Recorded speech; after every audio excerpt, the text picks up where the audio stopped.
हमारे माननीय गृह मंत्री श्री अमित शाह जी ने यशस्वी प्रधानमंत्री श्री नरेंद्र मोदी जी के नेतृत्व में पूरे देश के सामने संकल्प लिया था, घोषणा की थी कि मार्च 31 2026 तक हम ये जो माओवाद है, ये जो लेफ्टिस्ट वामपंथी टेररिज्म है, इसकी जड़ें जो है देश से उखाड़ फेंकेंगे।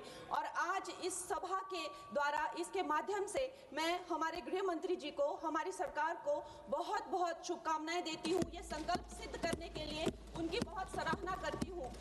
अध्यक्ष महोदय, 1967 में ये छोटी सी चिंगारी माओवाद की उठी थी। उस वक्त अगर कांग्रेस सरकार चाहती तो इसको उसी वक्त दबा सकती थी, लेकिन उन्होंने क्या किया, उल्टा उन्होंने आदिवासी लोगों को जो है वो सौतेला ट्रीटमेंट दिया। उनके बीच में जो एक वैचारिक दूरियां थी उनको कभी भी उन्होंने खत्म नहीं किया। और जब ये माओवाद की समस्या हम उनके सामने आई तो जैसे मेरे भाई संबित पात्रा ने पूरे देश के सामने आज बताया कि सोनिया जी और राहुल गांधी जी की वामपंथी सरकार प्लस उनके वामपंथी सलाहकार प्लस उनके जो वामपंथी मित्र और ये वामपंथी टेररिस्ट और इनको जो भी जितने भी फंडिंग होती थी, जो भी इनके हथियार होते थे, गोला बारूद होते थे, वो उन लोगों से आते थे जिनके साथ ये कांग्रेस की सरकार उठती बैठती थी। तो हम लोग क्या अपेक्षा कर सकते हैं? क्या कोई समझौता इनके बीच और वामपंथी उग्रवादियों के बीच हो सकता था? नहीं हो सकता था। और उसका क्या परिणाम हुआ कि ये जो वामपंथी उग्रवादी हैं ये बिल्कुल आउट ऑफ कंट्रोल हो गए। इन्होंने खून की नदियां बहा दी, इन्होंने 16,000 से ज्यादा अटैक किए, इन्होंने 2,000 से ज्यादा सुरक्षा कर्मियों को मार डाला, इन्होंने छोटे छोटे बच्चों की जो है वो जिंदगियां ले ली, वहां पे नरक बना दिया। इन्होंने तीन पीढ़ियां ये जो है नक्सलवाद की जो आग में है जो इन्होंने झोंक दी। और जब इसके अंधेरे में पूरी तरह से जो ये क्षेत्र है जो डूब गए, जिन छोटे छोटे बच्चों के हाथ में लैपटॉप और कलम होनी चाहिए थी उनके हाथों में इन्होंने बंदूकें दे दी। अध्यक्ष महोदय, इन्होंने जब पूरी तरह से उनका भविष्य खत्म कर दिया तो पूरी तरह से अंधकार में तो अपना हाथ झटक लिया। इनको रेड कॉरिडोर बोल के, नो गो जोन बोलकर जो है पूरे देश में बदनाम कर दिया।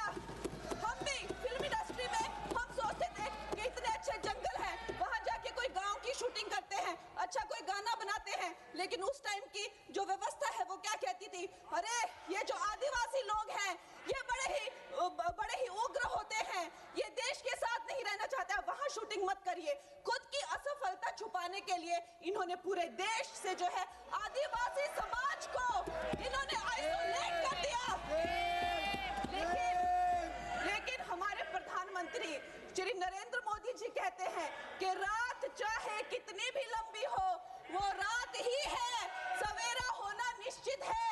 और 2014 में जब प्रधानमंत्री जी की सरकार आई और आज हम देखते हैं कि उन्होंने एक आदिवासी महिला को जो है वो राष्ट्रपति बनाया, उन्होंने हमारे सुरक्षा बलों को जो है वो सशक्त किया और उनको सशक्त करने के बाद उन्होंने वो रेड कॉरिडोर, वो भयानक नो गो जोन को जो है वापस लिया, वहां पे संविधान स्थापित किया। अध्यक्ष महोदय, मैं एक नई सांसद हूँ, मुझे 2 मिनट दीजिए। और खैर प्रधानमंत्री जी ने क्या विकास किया वहां पर, चाहे वो घर बनवाए हो, चाहे वो नल लगवाए हो, चाहे वो 70 लाख महिलाओं को 1,000 की मदद की हो, 21 किस्तों में 13,000 करोड़ दिए हो, या वहां पर जो है जितने भी काम किए हो वो मैं अगर शुरू कर दूं तो आज दिन से रात और रात से फिर दिन हो जाए तो उसमें मैं नहीं जाऊंगी। लेकिन मैं ये जरूर कहूंगी कि जो वहां पे डिजिटल पेमेंट्स हुई हैं उनका मैं बहुत ही ज्यादा सराहना करती हूँ। उससे जो नक्सलियों का जो वित्तीय नेटवर्क है वो टूटा है, जो वो वसूली का काम करते हैं वो टूटा है, जिससे वो खोखले हुए हैं। उसके साथ में सबसे सराहनीय काम जो किया है वो मैं कहूंगी विकास और विश्वास के साथ जो हमारी सरकार ने इसको जोड़ा है। उसके उपरांत जो है उन्होंने जो समर्पण की नीति अपनाई है, 8,000 से ज्यादा युवा जो हैं वो समर्पण कर मुख्य धारा से जुड़े हैं, उनको 5 लाख की राशि और उनको रोजगार दिया जा रहा है। महोदय जी, मेरे पास कहने के लिए तो बहुत है लेकिन मुझे बहुत ही कम समय मिल रहा है। सदन के पास समय नहीं है। इस तरह की नीति हमने दोगो में भी अपनाई है और वहाँ भी बोडो में, आसाम में भी 10,000 से ज्यादा लोगों ने समर्पण किया है। और मैं अंत में अध्यक्ष महोदय जी, मैं यही कहना चाहूंगी कि गृह मंत्री जी ने और प्रधानमंत्री जी ने पूरे देश में यह संदेश दिया है कि ये देश बंदूक की नोक से नहीं चलेगा।